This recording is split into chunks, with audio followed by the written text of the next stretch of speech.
Cell phone number দিতে হয়। আচ্ছা, এরপরে আমরা কি করি? টেলিফোন বা ইমেল কলার 2 এর স্পিকার অন করা স্যার, সাউন্ড আসতেছে অনেক। কোথায় মানে আমার শব্দ শুনতে কোনো প্রবলেম হয়? স্যার কলার 2 এর সম্ভবত স্পিকার অন করা, সাউন্ড আসতেছে। আমি কি করতে পারি সেটা বলো।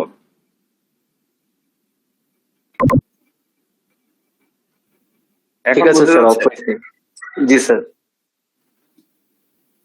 আচ্ছা ঠিক আছে।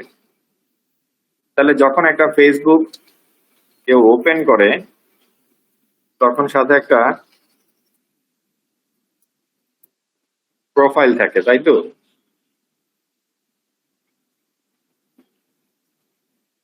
প্রোফাইল লক করে রাখছো কে কে?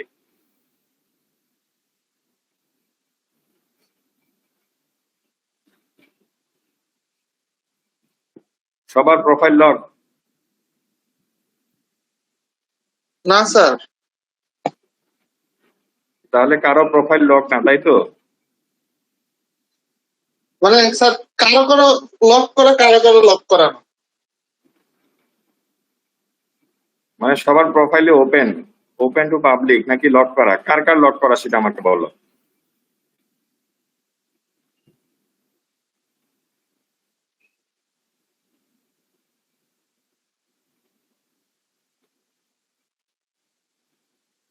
আচ্ছা, যদি আমরা বলি যে একটা প্রোফাইল বা সার্টেন প্রোফাইল, তাহলে আমরা এই প্রোফাইল দিয়ে আসলে কি মিন করি? কেউ কি আমাকে বলতে পারো what is the meaning of profile? আমরা ফেসবুক যখন খুলি তখন একটা প্রোফাইল থেকে আমাদের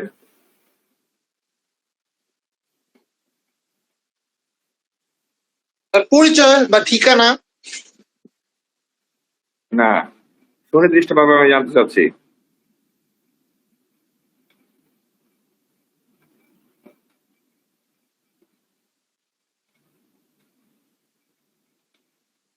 প্রোফাইল কথাটার অর্থ কি হবে আসলে?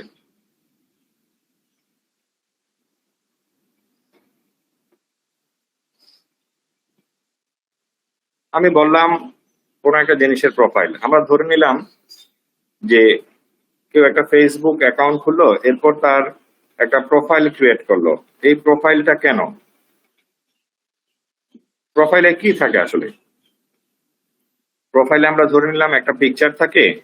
যদি আমরা ফেসবুকের কথা চিন্তা করি, একটা পিকচার থাকে, সেটাকে আমরা কি বলি? Profile picture.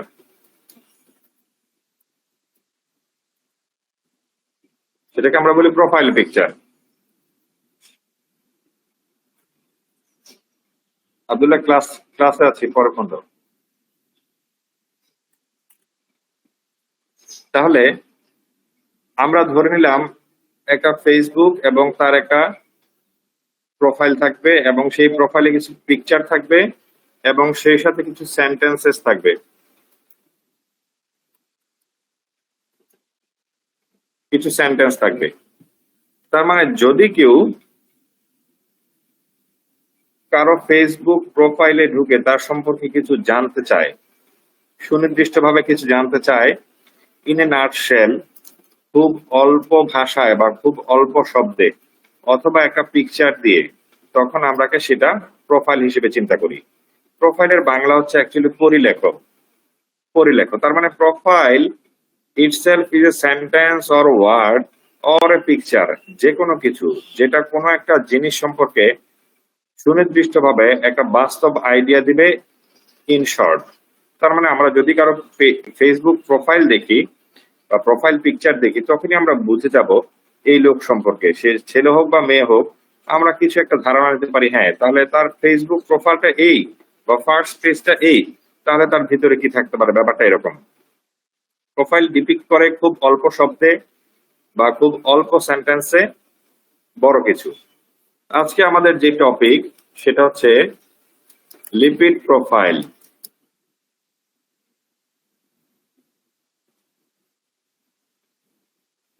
তাহলে এটা সম্পর্কে আমরা আসলে কি বুঝি, লিপিড প্রোফাইল সম্পর্কে?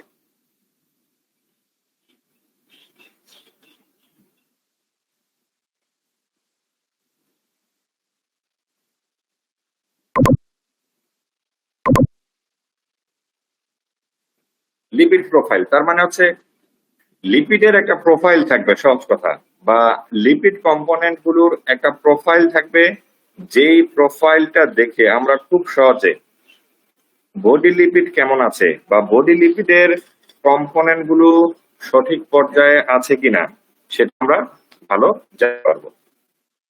আমরা যদি এরপরে চলে যাই তাহলে হোয়াট ইজ লিপিড প্রোফাইল। তাহলে আমরা এখন লিপিড প্রোফাইল থেকে যে জিনিসগুলো জানবো খুব সিম্পল, একটু মনোযোগ দিয়ে শুনলেই হবে। লিপিড প্রোফাইল, তাহলে লিপিড প্রোফাইলের মধ্যে আমরা প্রথমে জানবো definition, what is lipid profile, like a Facebook profile, যে আমরা কিভাবে লিপিড প্রোফাইলে ডিফাইন করব। এরপর আসবে কম্পোনেন্টস অফ লিপিড প্রোফাইল, কি কি কম্পোনেন্ট থাকবে লিপিড প্রোফাইলের। এরপর আসবে অবজেক্টিভস অফ লিপিড প্রোফাইল,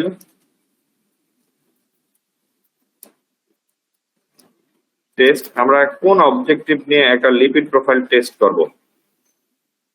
এরপর indications of lipid profile test. এরপর rationale of lipid profile test. এরপর আমরা যেটা করব যে actually how we perform the lipid profile test, আমরা কিভাবে আমরা একজন পেশেন্টকে প্রিপারেশন করব। Preparation for lipid profile test.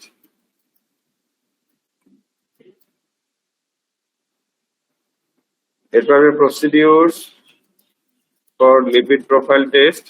এখানে সুনির্দিষ্টভাবে খেয়াল করো যে preparation and procedures, this are two different things. Preparation হচ্ছে ইউজুয়ালি প্রস্তুতি, আর প্রসিডিউর আমরা যখন কোনো ট্যুরে যাই অথবা কোনো জায়গায় ঘুরতে যাই, ভ্যাকেশনে যাই, তখন সাধারণত আমরা একটা প্রিপারেটরি ফেজ থাকে আর একটা প্রসিডিউরাল ফেজ থাকে। আমরা যখন গোছগাছ করবো বা কোনো একটা জিনিস কোথাও যাওয়ার আগে যখন আমরা যেই প্রিপারেটরি জিনিসগুলো করবো সেই অনুযায়ী লিপিড প্রোফাইল টেস্টেরও বাড়িতে একটা প্রিপারেশন আছে। আর প্রসিডিউরটা হচ্ছে ল্যাবরেটরিতে যেই কাজগুলো করা হয় সেগুলো সাধারণত প্রসিডিউর হিসেবে গণ্য হবে। আর প্রিপারেশনটা হচ্ছে অ্যাট হোম, তার মানে বাড়িতে পেশেন্টকে যে ধরনের ইনস্ট্রাকশন দিবা বা পেশেন্টকে যে ইনস্ট্রাকশন গুলো ফলো করতে বলবা সেগুলো হচ্ছে লিপিড প্রোফাইলের টেস্টের জন্য প্রিপারেশন। আর যখন পেশেন্ট সেই প্রিপারেশন শেষে যখন ল্যাবরেটরিতে ল্যাবে চলে আসবে তখন আমরা চিন্তা করব প্রসিডিউর, যে অ্যাকচুয়াল প্রসিডিউর কোনটা। আর সবচেয়ে ইম্পর্টেন্ট যেটা সব পরীক্ষায় আসে, নর্মাল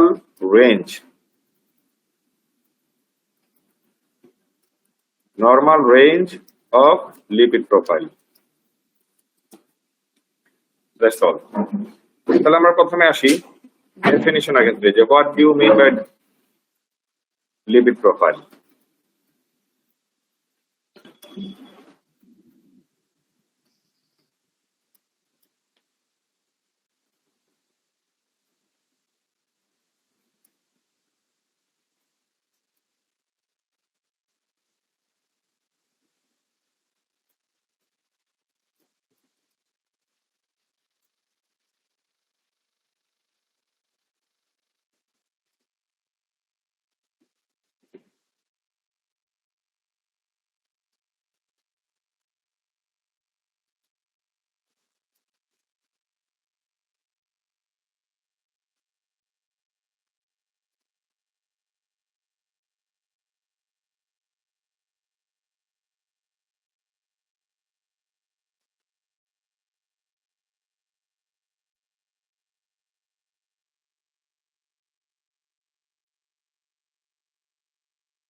আচ্ছা আচ্ছা, হ্যাঁ দেখা হচ্ছে, সমস্যা নাই। It is a group of different lipid fractions used to assess the lipid status of an individual and to evaluate the risk for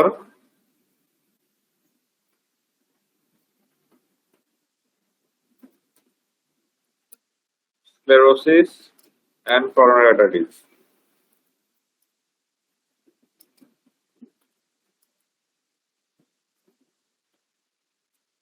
তাহলে যদি আমরা ডেফিনিশনের কথা চিন্তা করি, লিপিড প্রোফাইলের ডেফিনিশন, আমাদের এই ডেফিনিশনে মোট তিনটা কম্পোনেন্ট আছে। আমরা যদি ব্রড ক্যাটাগরিতে চিন্তা করি, তিনটা কম্পোনেন্ট আছে। একটা হচ্ছে it is a group of different lipid fractions. তাহলে এক নম্বর হবে ডিফারেন্ট লিপিড ফ্র্যাকশনস, যে এই লিপিড ফ্র্যাকশন গুলো আমাদেরকে বের করতে হবে, ডিফারেন্ট লিপিড ফ্র্যাকশনস। তাহলে ডিফারেন্ট লিপিড ফ্র্যাকশনস, এরপরে আমাদের চলে আসবো আমরা যে ডিফারেন্ট লিপিড ফ্র্যাকশন গুলো বলতে আমরা সাধারণত কি বুঝি। এক্ষেত্রে মেইনলি চারটা কম্পোনেন্ট আসবে, একটু পরে আসবো আমরা। আচ্ছা, তাহলে এটা আমরা করব ডিফারেন্ট লিপিড ফ্র্যাকশন গুলো অ্যাসেস করব কেন? Lipid status of N individual, যে একজন মানুষের লিপিড স্ট্যাটাস কিরকম আছে শুধুমাত্র ইভালুয়েট করার জন্য। কি ইভালুয়েট করব আমরা?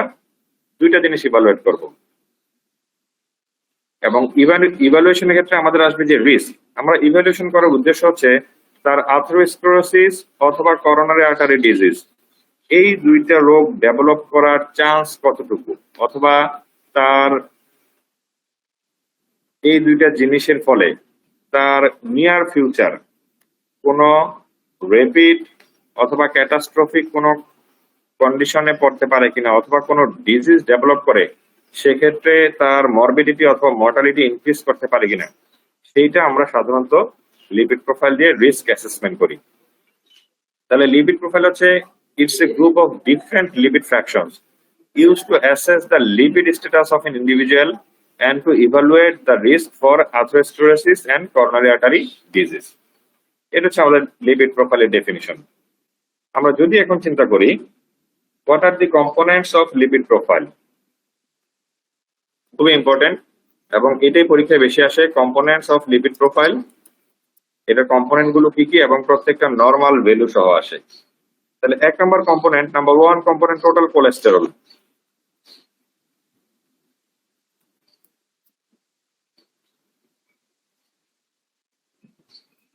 টিএজি, ট্রাইগ্লিসারাইডস অথবা ট্রাই অ্যাসাইল গ্লিসারল।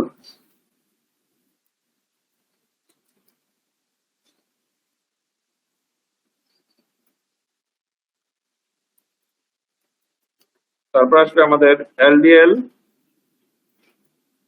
সি, তার মানে হচ্ছে এলডিএল কোলেস্টেরল, বা আমরা যদি বলি এটা low density lipoprotein cholesterol.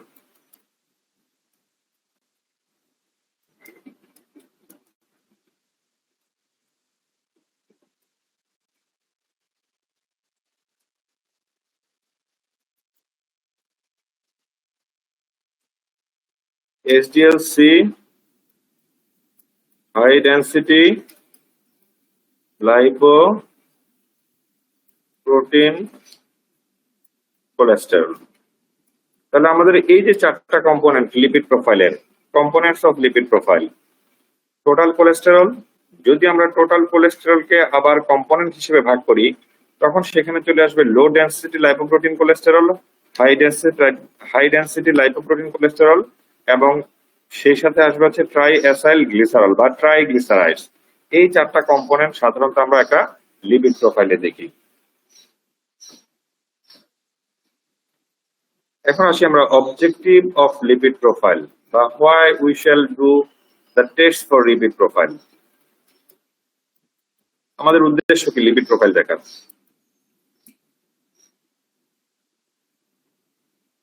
Diagnosis of dyslipidemia, dyslipidemia, assessment of prognosis for a known dyslipidemic patient.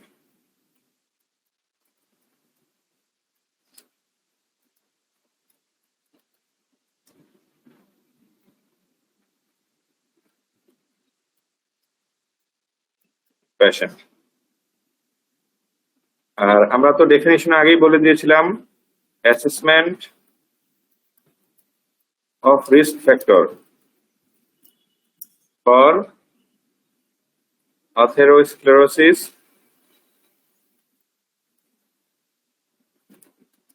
and coronary artery disease.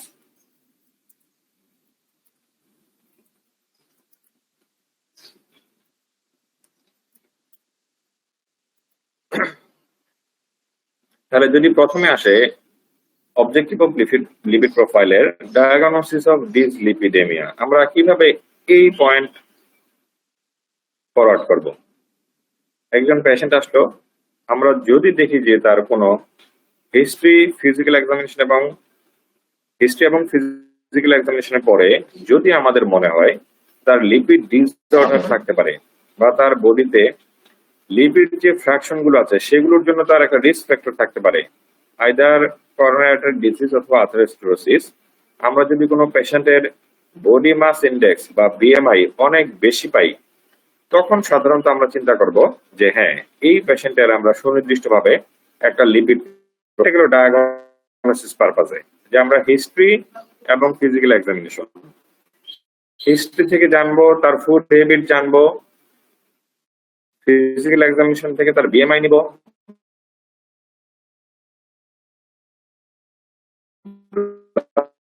Blood pressure নিব। এরপর আমরা চিন্তা করব যে এই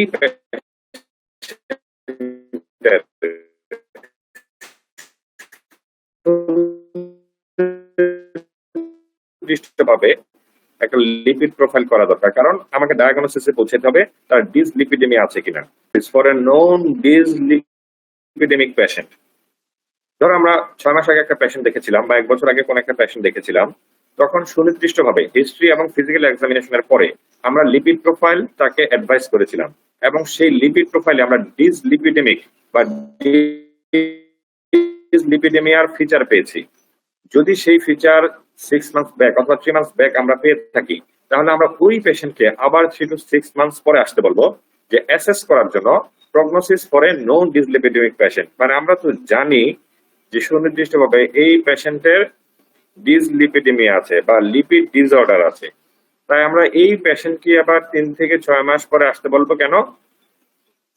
just to assess prognosis for a non dyslipidemic patient. মানে আমরা assess করতে হবে যে 3 থেকে 6 মাসে আমরা তাকে যে লাইফস্টাইল মডিফিকেশন অথবা লিপিড লোয়ারিং যে ড্রাগস গুলো দিয়েছি সেগুলো কাজ করছে কিনা, বা তার রিস্ক অ্যাসেসমেন্ট আমরা 3 to 6 মান্থস পিরিয়ডে কতটুকু কমাতে পেরেছি। এই জন্য আমরা প্রথমবার যে টেস্ট করলাম সেটার সাথে after intervention either lifestyle modification অথবা ড্রাগস, এই দুটো দিয়ে ইন্টারভেনশন করে আমরা যখন আবার লিপিড প্রোফাইল রিপিট করব, সেটা হচ্ছে অ্যাসেসমেন্ট অফ প্রগনোসিস। তার মানে আমরা জানতে চাচ্ছি যে এর লিপিড প্রোফাইল আগের চাইতে বেটার কন্ডিশনে আছে নাকি আরো পুয়ার কন্ডিশনে চলে গেল। সুতরাং প্রথমটা হচ্ছে ডায়াগনোসিসের জন্য আমরা ডিসলিপিডেমিয়া লিপিড প্রোফাইল করব, এরপরে হচ্ছে প্রগনোসিস করার জন্য যে অলরেডি ডায়াগনোসড কেস ডিসলিপিডেমিয়ার বা লিপিড ডিসঅর্ডারের ডায়াগনোসড কেস, সেটাকে আমরা পরবর্তীতে কি করব, প্রগনোসিস করার জন্য কম্পেয়ার করার জন্য আমরা সেকেন্ড টেস্ট দিব। আর এরপর যদি কোনো কারণে আমরা দেখি যে কোনো পেশেন্টের অ্যাপারেন্টলি পেশেন্ট হেলদি, ওবেজ না, কিন্তু তার আদার্স কোনো রিস্ক ফ্যাক্টর আছে, বিশেষ করে যদি তার করোনারি আর্টারি ডিজিজ অথবা আথেরোস্ক্লেরোসিস হওয়ার চান্স বেশি থাকে, যদি কোনো পেশেন্টের আমরা দেখলাম যে আনকন্ট্রোলড ডায়াবেটিস মেলাইটাস থাকে অথবা ক্রনিক কিডনি ডিজিজ থাকে অথবা আদার্স কোনো বডি অর্গান হ্যাম্পার থাকে, যদি প্রপারলি কাজ করতে না পারে, তখন সাধারণত আমরা এই পেশেন্টের জন্য এর আথেরোস্ক্লেরোসিস অথবা করোনারি আর্টারি ডিজিজ ডেভেলপ করার চান্স কতটুকু সেটা জানার জন্য সাধারণত আমরা লিপিড প্রোফাইল প্রেসক্রাইব করি। এরপর যদি আসি আমরা নেক্সটে যে indications of lipid profile. Indications মানে আমরা ঠিক আসলে অবজেক্টিভের কিছুটা ইলাবোরেশন বা ক্লিনিক্যাল রিলেশন নিয়ে আমরা ইন্ডিকেশনস অফ লিপিড প্রোফাইল দিই সাধারণত। এক্ষেত্রে প্রথমে আসবে total cholesterol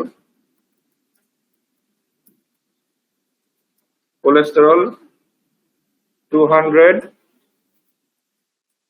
to 239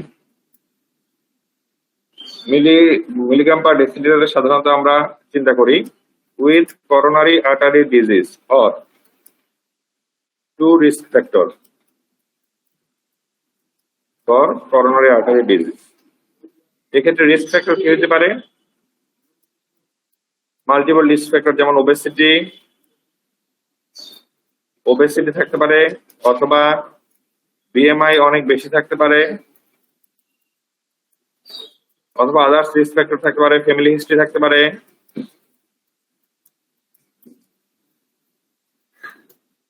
corona artery disease যে ফার্স্ট ডিগ্রি রিলেটিভ অথবা অফস্প্রিং কেউ করোনা আর্টারি ডিজিজে মারা গিয়েছে বা মর্টালিটি হয়েছে এরকম থাকতে পারে,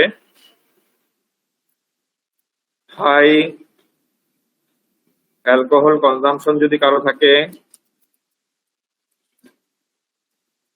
অথবা হেভি স্মোকার যদি কেউ হয়। তাহলে এই ধরনের রিস্ক ফ্যাক্টর যদি থাকে এবং সেই সাথে যদি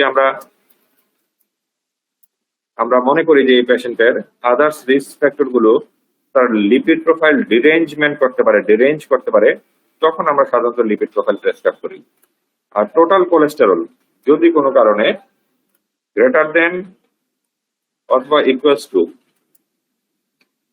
240 মিলিগ্রাম, আমরা আবারও বলি লিপিড প্রোফাইলের সব মেজারমেন্ট হবে মিলিগ্রাম পার ডেসিলিটারে। ডেসিলিটার হয় irrespective of corona artery disease or risk factors.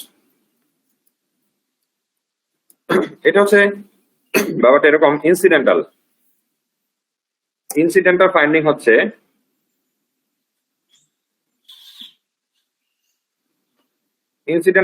হচ্ছে কোনো একটা পেশেন্ট ধরো নিচ থেকে অথবা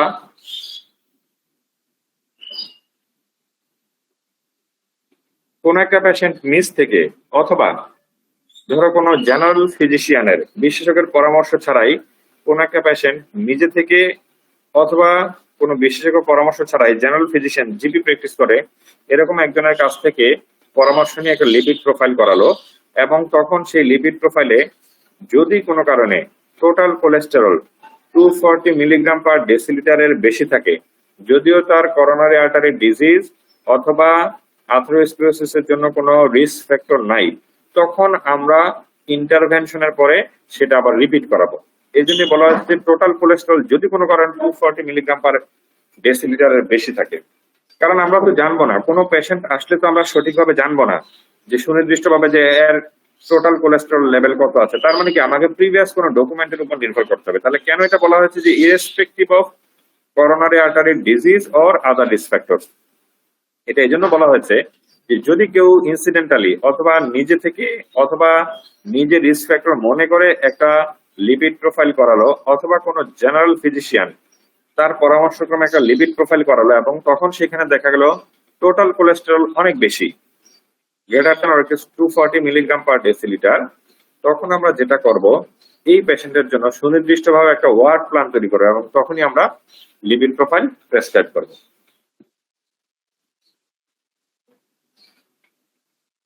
এখন আসি আমরা যেটা চলে যাব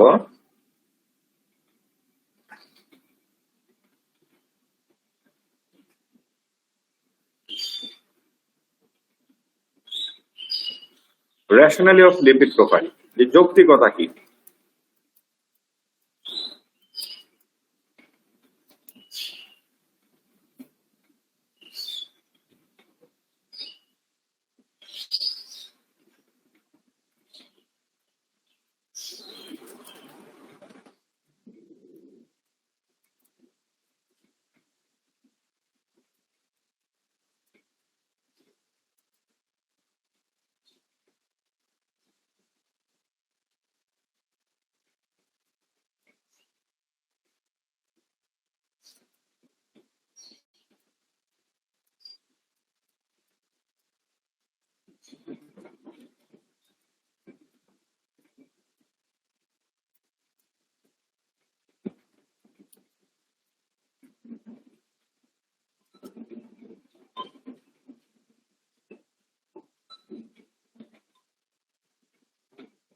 আচ্ছা, আমরা জানি যদি এই দুটার টার্ম আমরা একসাথে ইউজ করি, critical analysis of serum lipid status rationally, যে আমরা কেন লিপিড প্রোফাইল করবো, এই লিপিড প্রোফাইলের যৌক্তিকতা কি আসলে। তাহলে আমরা লিপিড প্রোফাইলে আমরা দেখেছি যে লিপিড প্রোফাইলে কম্পোনেন্ট হচ্ছে চারটা কম্পোনেন্টের মধ্যে টোটাল কোলেস্টেরল, ট্রাইএসাইল গ্লিসারল বা triglyceride, low density lipoprotein cholesterol, আর হচ্ছে হাই ডেন্সিটি লাইপোপ্রোটিন কোলেস্টেরল। তাহলে এই যে low density low density lipoprotein cholesterol.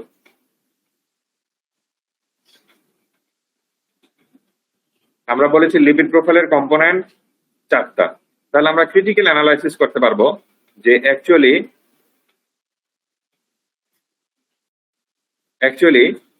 Lipid component গুলো আমরা জানি যে টোটাল কোলেস্টেরল যদি বেশি থাকে তাহলে প্রবলেমেটিক, ট্রাইএসাইল গ্লিসারল যদি বেশি থাকে প্রবলেমেটিক, আর লো ডেন্সিটি লাইপোপ্রোটিন কোলেস্টেরল বেশি থাকলেও প্রবলেমেটিক। কিন্তু যদি হাই ডেন্সিটি লাইপোপ্রোটিন কোলেস্টেরলটা কম থাকে তাহলে সেটা প্রবলেমেটিক। তার মানে লিপিড প্রোফাইল কম্পোনেন্টের 3টা যদি অ্যাবাভ রেঞ্জ বা নর্মাল রেঞ্জের বেশি থাকে তখন সেটা আমাদের জন্য প্রবলেমেটিক। আর এইচডিএল কোলেস্টেরল যেটা হাই ডেন্সিটি লাইপোপ্রোটিন কোলেস্টেরল যেটা সেটা যদি কম থাকে তাহলে আমাদের প্রবলেমেটিক হবে। তাহলে ক্রিটিক্যাল অ্যানালাইসিস তার মানে হচ্ছে আমরা 4টা কম্পোনেন্টকে ক্রিটিক্যালি অ্যানালাইসিস করি যে কোন কম্পোনেন্টটা নর্মাল রেঞ্জের চাইতে বেশি আছে আর কোন কম্পোনেন্টটা নর্মাল রেঞ্জের চাইতে কম আছে। এই জন্য আমরা 4টা কম্পোনেন্টেরই একটা ক্রিটিক্যাল অ্যানালাইসিস করব। এই 4টা কম্পোনেন্টের ক্রিটিক্যাল অ্যানালাইসিস করার পরে আমরা দেখব যে অ্যাকচুয়ালি এই পেশেন্টের করোনারি আর্টারি ডিজিজ অথবা আথেরোস্ক্লেরোসিস ডেভেলপ করার চান্স কতটুকু। এই জন্য আমাদেরকে ক্রিটিক্যাল অ্যানালাইসিস করতে হবে, এটা রেশনালের উপর ভিত্তি করে। এরপর যদি আসি আমরা প্রিপারেশন, আমরা বলেছি প্রিপারেশন এবং প্রসিডিউর এই দুইটা অনেক ভিন্ন জিনিস।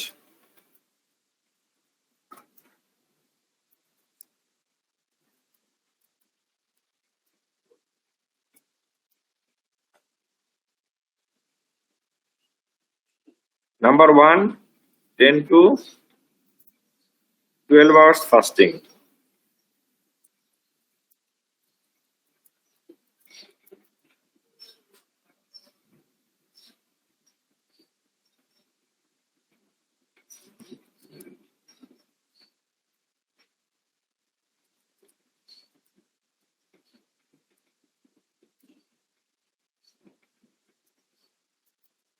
Today's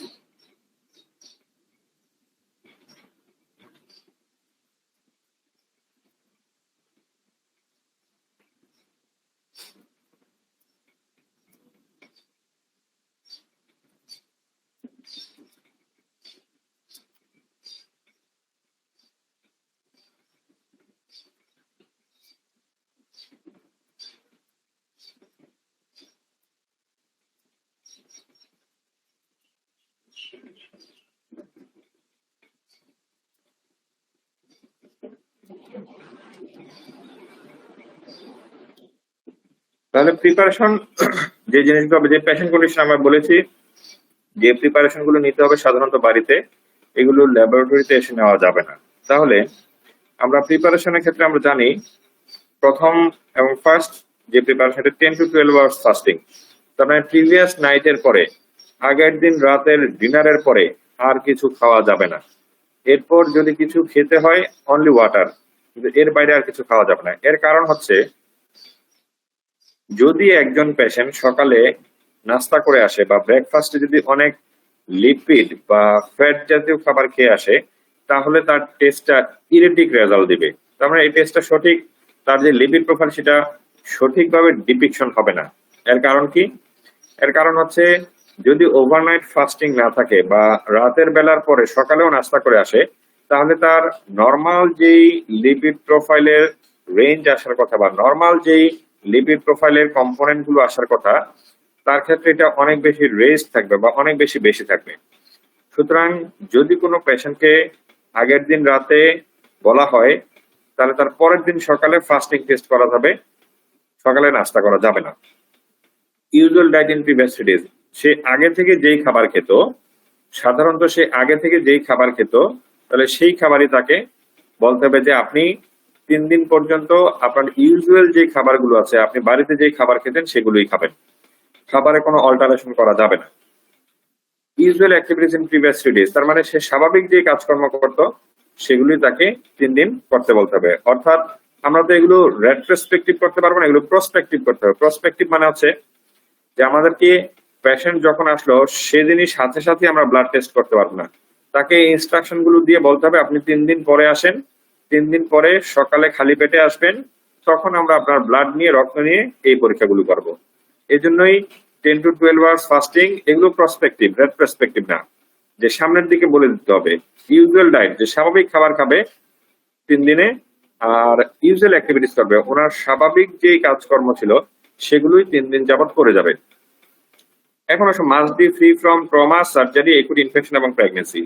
আচ্ছা, প্রথমে আসে ট্রমা, যে ব্যথা পেয়ে আসলো। ব্যথা পেয়ে আসলে কি হবে?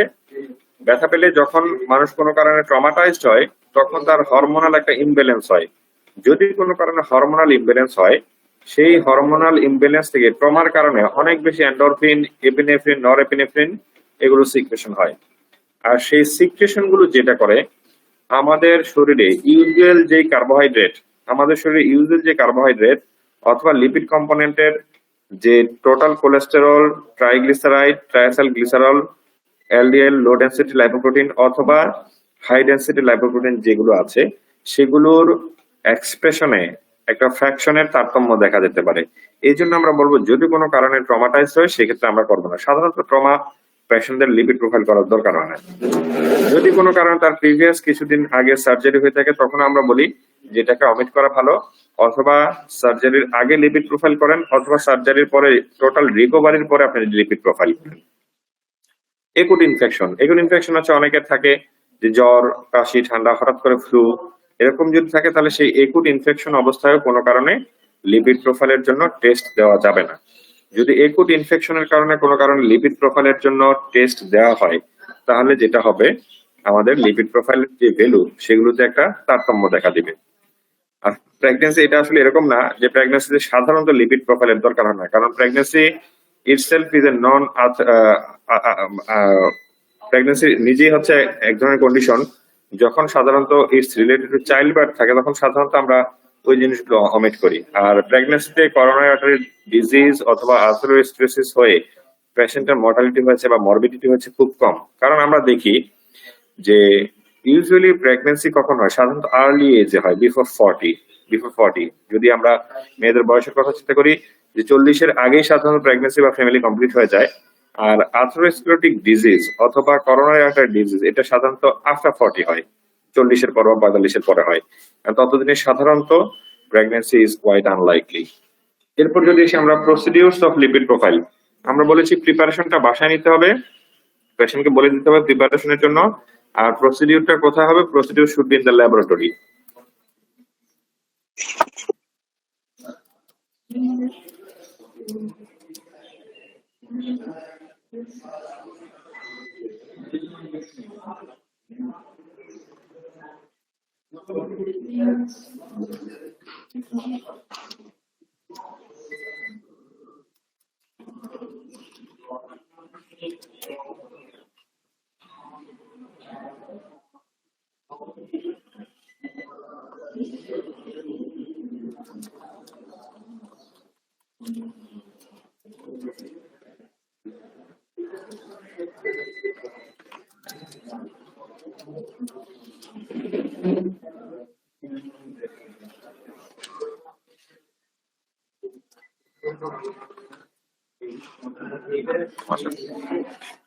আমরা আগেই বলেছি যে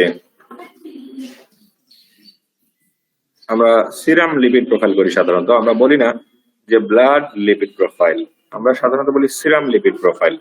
তাহলে আমরা জানি যদি কোনো কারণে আমরা টেস্ট টিউবে ব্লাড কালেক্ট করে সেই ব্লাডটা স্ট্যান্ড বাই রেখে দিই কিছুক্ষণের জন্য, তখন ব্লাড সেল যেগুলো আছে আরবিসি, ডাব্লিউবিসি বা প্লেটলেট, সেগুলো সাধারণত নিচের দিকে সেটেল হয়ে যায় এবং উপরের দিকে যেটা পড়ে থাকে ইটস অনলি সিরাম বা plasma.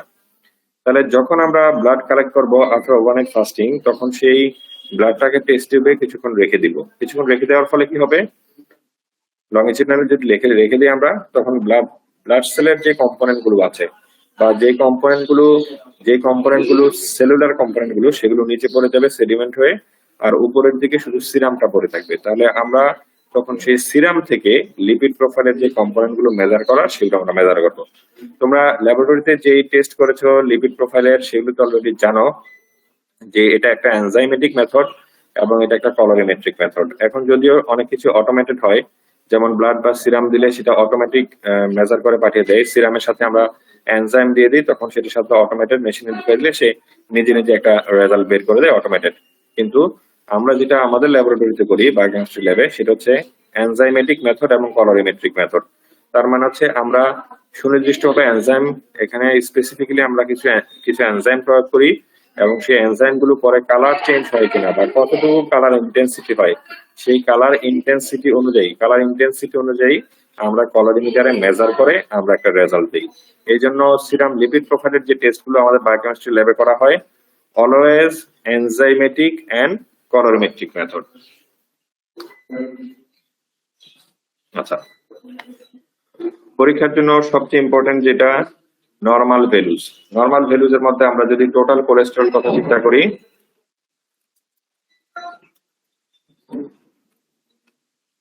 Total cholesterol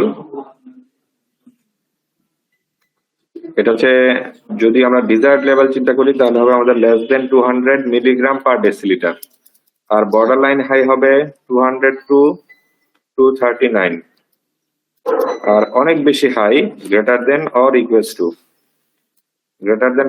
240 milligram per decilitre, আর ভেরি হাই গ্রেটার দেন 290। এটা হচ্ছে টোটাল কোলেস্টেরল, এটা একদম মেমোরাইজ করে ফেলতে হবে। এরপর যদি আমরা চিন্তা করি ট্রাইএসাইল গ্লিসারল টিএজি অথবা ট্রাইগ্লিসারাইড, এটা ডিজায়ার্ড লেভেল লেস দেন 150 এবং অলওয়েজ এটা মিলিগ্রাম পার ডেসিলিটার 150। আর যদি আমরা বর্ডার লাইন হাই চিন্তা করি 150 টু 200, আর হাই চিন্তা করলে গ্রেটার দেন 200, এবং যদি চিন্তা করি ভেরি হাই তাহলে গ্রেটার দেন 500। ট্রাইএসাইল গ্লিসারল। এরপর এলডিএল কোলেস্টেরল যেটা, সেটা ডিজায়ার্ড লেভেল লেস দেন 130, যদি বর্ডার লাইন হাই চিন্তা করি 130 টু 159, আর যদি হাই চিন্তা করি greater than or equals to 160 milligram per decilitre, আর extremely high very high greater than 190, যেটার জন্য খুব বেশি আথেরোস্ক্লেরোসিস বা করোনারি ডিজিজ ডেভেলপ করার চান্স বেশি। আর এইচডিএল কোলেস্টেরল যদি আমরা চিন্তা করি তাহলে এটা ডিজায়ার্ড লেভেল হবে greater than 40 milligram per decilitre. Always lipid প্রোফাইলের সব component should be in milligram per decilitre, আর হাই হচ্ছে যদি গ্রেটার দেন 60 হয়। কারণ আমরা জানি যে উপরের যে তিনটা আছে টোটাল কোলেস্টেরল, ট্রাইএসাইল গ্লিসারল এবং লো ডেনসিটি লাইপোপ্রোটিন কোলেস্টেরল, এই তিনটার ক্ষেত্রে যেটা হবে এগুলো বেশি থাকলে সমস্যা, কিন্তু এইচডিএল বা হাই ডেনসিটি লাইপোপ্রোটিনের ক্ষেত্রে কম থাকলে সমস্যা। সুতরাং এইচডিএল ডিজায়ার্ড লেভেল হচ্ছে গ্রেটার দেন 40, যদি কোনো কারণে বেশি হয় গ্রেটার দেন 60, যদি ভেরি হাই হয় আর কি, যদি ভেরি হাই হয়। আমাদের এই পর্যন্ত আজকে। আগামীকাল তোমাদের এই লিপিড প্রোফাইলের উপরই ক্লাস হবে, আইটেম হবে আগামীকাল লিপিড প্রোফাইলের উপর।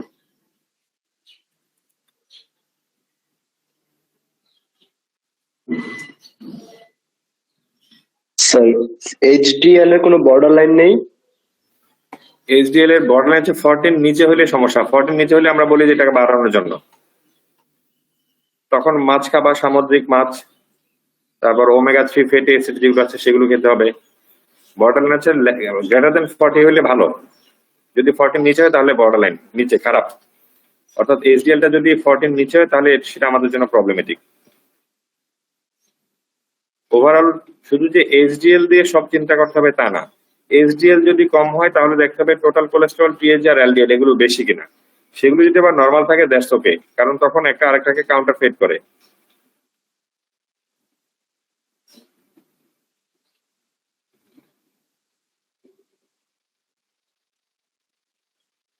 ঠিক আছে, আগামীকাল আইটেম লিপিড ঠিক আছে প্রোফাইল। স্যার, ঠিক আছে ভাই